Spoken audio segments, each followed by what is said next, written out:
Hey guys, welcome back to my channel. இன்னைக்கு இந்த டிராமாவோட third பார்ட்டை தான் பார்க்க போறோம். ஃபர்ஸ்ட் ஆஃப் ஆல் உங்க சப்போர்ட்டுக்கு ரொம்ப ரொம்ப தேங்க்ஸ். ஆரம்ப ஸ்டேஜ்ல இந்த மாதிரி ஒரு சப்போர்ட் கிடைக்கிறது எனக்கு ரொம்பவே மோட்டிவேஷனா இருக்கு. தொடர்ந்து சப்போர்ட் பண்ணுங்க. நிச்சயமா தினமும் வீடியோஸ் போட ட்ரை பண்றேன். லாஸ்ட் வீடியோல யூசே அப்படிங்கிற ஒரு புது கேரக்டர் இன்ட்ரோ பண்றதோட முடிச்சிருப்போம். இதுக்கப்புறம் நடக்கிறத இந்த வீடியோல பார்க்கலாம். யூசே வந்து இந்த ராயல் ஃபேமிலிஸ்ல இருக்கிறவங்களுக்குலாம் அசிஸ்டன்ட் மாதிரி ஒருத்தவங்க இருப்பாங்கல்ல, அந்த மாதிரியான ஒரு ஆளு. இங்க யூசே ஒரு மியூசிக் கான்சர்ட்டை பார்க்கறதுக்காக தான் வந்திருக்கான். அது கூட இவனுக்காகவே ஸ்பெஷலா நடக்குது போல. அதனால எல்லா அரேஞ்ச்மெண்ட்ஸையும் பண்ணி முடிச்சுட்டு உங்களை எங்கிருந்து கூட்டு போறேன்னு சொல்லிட்டு இந்த ஆளு கிளம்ப, இவன் சும்மா இல்லாம அது வரைக்கும் போர் அடிக்குமேன்ட்டு அங்க இருந்து ஒரு பொண்ணு கிட்ட இருந்து விசிறிய புடுங்கி, இத நீ என் கையில இருந்து அரை மணி நேரத்துக்குள்ள எடுத்துட்ட அப்படின்னா உனக்கு நான் 10,000 ரூபாய் தரேன் அப்படின்னு சொல்லி விளையாண்டுட்டு இருக்கான். இப்ப லிங்க் பின்னாடி வந்து ஒரே உத, இவ்வளவு தைரியம் இருந்தா பொண்ணை கிட்டே மம்பளுப்ப அப்படின்னு சொல்லி இப்ப கணத்துல நல்லா பழிச்சு பழிச்சுன்னு அற விழுது.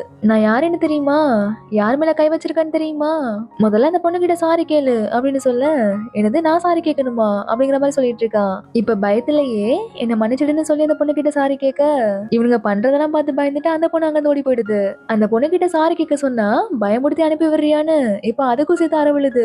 அந்த பொண்ணு பயந்து போனா நான் என்ன பண்றது, நான் தான் நீ சொன்ன மாதிரியே அந்த பொண்ணு கிட்ட சாரி கேட்டேன்ல அப்படின்னு குரல வசதி கத்தவும், அவ்வளவுதான் சோலி முடிஞ்சது அப்படிங்கிற மாதிரி யூசேவை நல்லா தூக்கி போட்டு மிதி மிதின்னு மிதிச்சிட்டு இருக்கா. யூசே பெரிய ஆளு அப்படிங்கறதுனால இவனோட ஆளுங்கெல்லாம் அங்க வந்துடுறாங்க. அதுக்கப்புறம் தான் யூசேவை விட்டுட்டு அங்கிருந்து தப்பிச்சு ஓடி போயிட்டு இருக்கா. இப்ப பாக்க ரொம்ப ராயலா ஒருத்தனை காட்டுறாங்கல்ல, இவன் தான் ஃபோர்த் பிரின்ஸ் ஃபெய்யூ. இவனோட கழுத்துல ஏதோ கத்தி வச்சு மிரட்டுற மாதிரி லிங் அவளோட வெப்பனை வச்சு மிரட்டி அந்த கும்பலுக்கு பயந்து இவன் பின்னாடி வந்து ஒளிஞ்சுக்கிறா. அங்க காவலர்கள் எல்லாம் இவளை தேடிட்டு போனதுக்கு அப்புறம் மெதுவா முன்னாடி போய் அந்த ரூமோட கதவை சாத்துற மாதிரி காட்டி அப்படியே யூசேவோட மேன்ஷனை காட்டுறாங்க. அங்க மார்க்கெட்ல நல்லா லிங்க் கிட்ட அடி வாங்கிட்டு அவன் மட்டும் என் கையில மாட்டானா அவ்வளவுதானு இங்க வந்து கத்திட்டு இருக்கான். அப்ப கண்டுபிடிச்சிட்டேன் கண்டுபிடிச்சிட்டேன்னு ஒருத்தன் கத்திட்டு வரவும், அவளை கண்டுபிடிச்சிட்டீங்களா எங்க அவனு கேட்க, நான் உங்களை கண்டுபிடிச்சிட்டேன்னு சொன்னேன் அப்படின்னு சொன்னதும் வந்த வேகத்துக்கு ஏன்னா சுத்தி இருக்கிறவங்க அப்படி முட்டாளா இருக்கீங்க அப்படின்னு போட்டு குமரிட்டு இருக்கான்.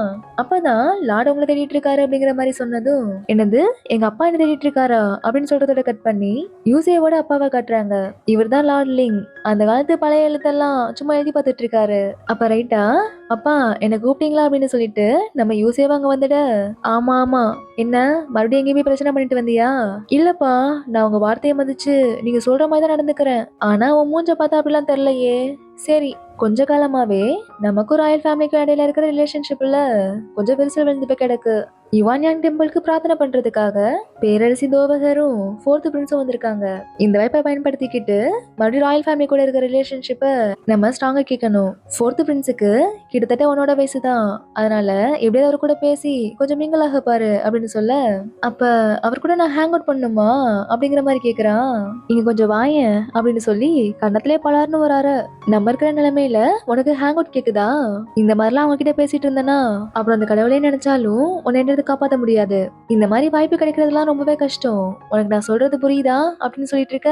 இப்ப அப்படியே கட் பண்ணா லின் இருக்கான்ல, ஒரு பழைய மின்வெட்டிய அங்க எங்கேயும் வந்து எடுத்துட்டு வந்துட்டு, இது எது மாதிரியான வெப்பன் அப்படின்னு பேலண்ட கேட்டுட்டு இருக்கான். இல்லங்க, இது வெப்பன்லாம் இல்ல, இது மண்வெட்டி, இதை வச்சு மண்ணுல வேலை பார்ப்பாங்க அப்படின்னு சொல்லிட்டு இருக்க.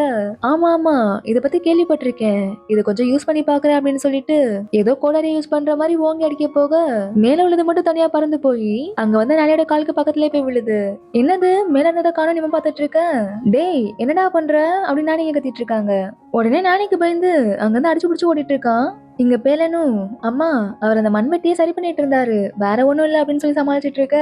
நானும் பார்த்துட்டே தான் இருக்கேன், இவன் வீட்டு வேலையை தவிர மத்த எல்லாத்தையும் பண்ணிட்டு இருக்கான் அப்படின்னு கத்திட்டு இருக்காங்க. அப்பதான் அவங்க பையில இருந்து ஏதோ ஒரு பெயிண்டிங் மாதிரி ஒண்ணு நம்ம பேலன் எடுக்கிறா. பொண்ணு மாப்பிள்ள யாராவது பாக்குறாங்க அப்படின்னா அவங்களோட போட்டோஸ் காட்டுவாங்கல்ல, அந்த மாதிரி இங்க அவங்களோட உருவப்படத்தை வரைஞ்சு வச்சுக்கிறாங்க.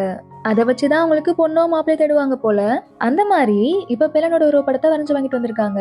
இத பார்க்க என்ன மாதிரியே இல்லையே அப்படின்னு சொல்ல, அங்க சென் வந்து, ஓ உருவப்படமா, நல்லா இருக்கு நல்லா இருக்கு அப்படின்னு சொன்னதும், நீங்க என்ன வேலைக்கு போகாம இங்க என்ன பண்ணிட்டு இருக்கீங்க அப்படின்னு கேட்டதும், இதோ கிளம்பிட்டேன் கிளம்பிட்டேன் அப்படின்னு சொல்லிட்டு அவரும் அங்க இருந்து கிளம்பிடுறாரு. இதுக்கப்புறம் யுவான் யங் டெம்பிள கட்டுறாங்க. அங்கதான் ஃபெய்யுவும் இருக்கான். கடைசியா லிங் அந்த கதவு சாத்தல் சீனோட கட் பண்ணிருப்பாங்கல்ல, அதுக்கப்புறம் என்ன நடந்துச்சு அப்படிங்கறத லிங்கோட பர்ஸ கையில வச்சுட்டு அப்படியே யோசிச்சு பார்த்துட்டு இருக்கான். லிங் அங்கிருந்து தப்பிச்சு போனோம் அப்படிங்கிறதுக்காக பெய்யோட ட்ரெஸ்ஸை வாங்கி போட்டுட்டு அப்படியே பக்கத்துல போய் நீ பார்க்க கொஞ்சம் கியூட்டா தான் இருக்க அப்படின்னு வேற சொல்லியிருப்பா. அப்பவே நம்ம ஃபெய்யுக்கு லிங்கும் ரொம்ப பிடிச்சு போயிடுது. சரி நான் இங்கிருந்து கிளம்புறேன்னு சொல்லிட்டு கிளம்ப போறப்ப இவனே அந்த சைடு போகாத, அங்க நிறைய சோல்ஜர்ஸ் இருக்காங்க அப்படின்னு சொல்ல, நீ சொல்றத நான் ஏன் நம்பணும்னு சொல்ல சொல்ல கேட்காம அங்கிருந்து கிளம்ப சோல்ஜர்ஸ் இருக்கிறத பார்த்துட்டு மறுபடியும் ரிட்டர்ன் வந்து இந்த சைடு யாரும் இல்லைல்ல அப்படின்னு கேட்டுட்டு அந்த வழியை தப்பிச்சு போயிருப்பா. அப்படி போறப்பதான் அந்த இடத்துல இந்த பர்ஸை விட்டுட்டு போயிட்டா போல. அதை கையில வச்சுட்டு லிங்க பத்தி யோசிச்சுட்டு இருக்கு.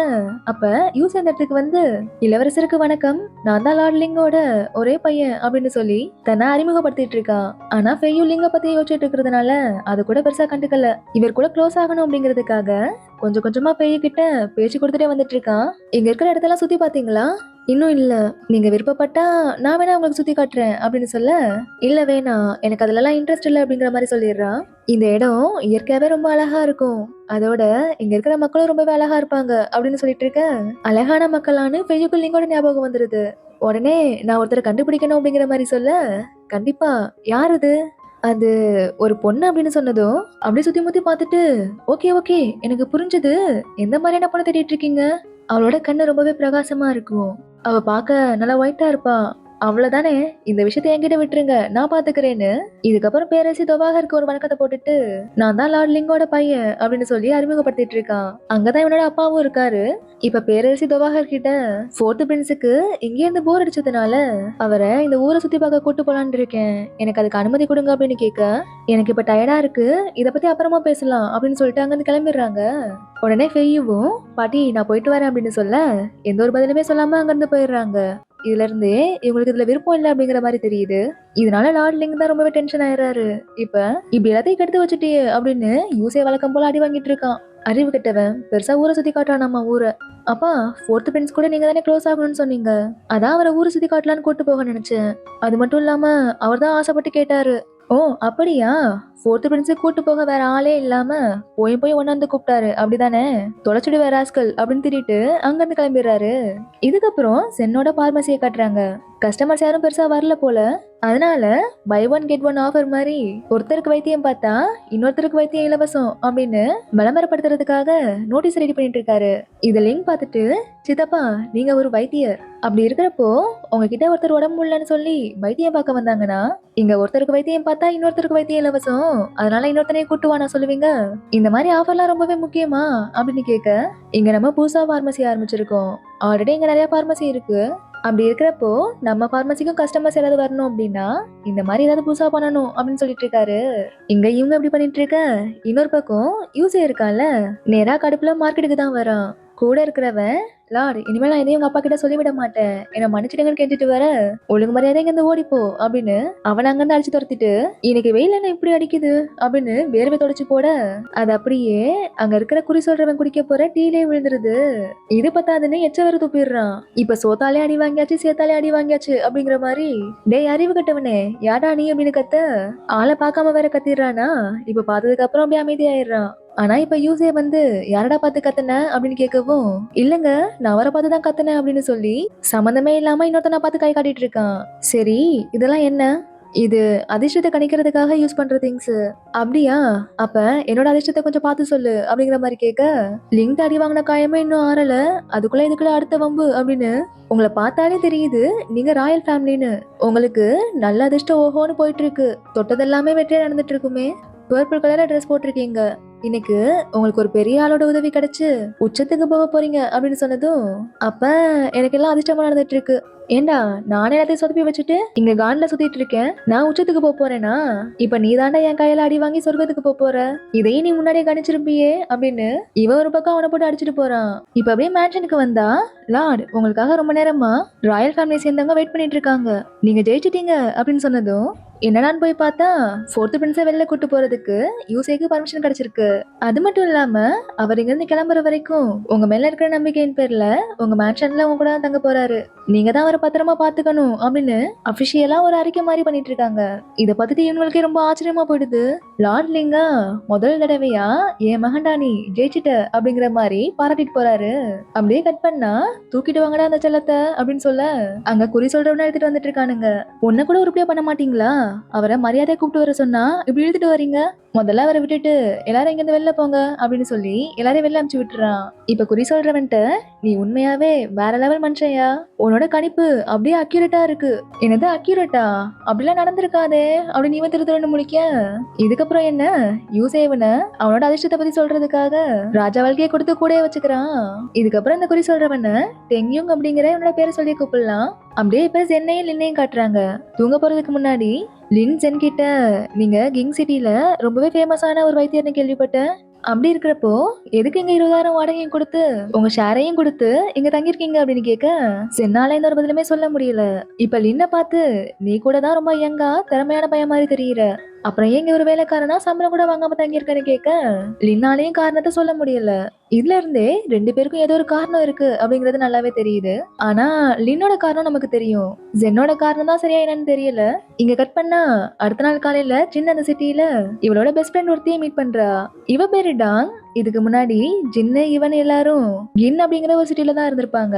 ஆனா டாங் கல்யாணம் பண்ணி அவ ஹஸ்பண்ட் கூடயே இந்த சிட்டில வந்து செட்டில் ஆயிட்டா. அதுக்கப்புறம் இப்பதான் இவங்க 2 பேருமே மீட் பண்ணிக்கிறாங்க.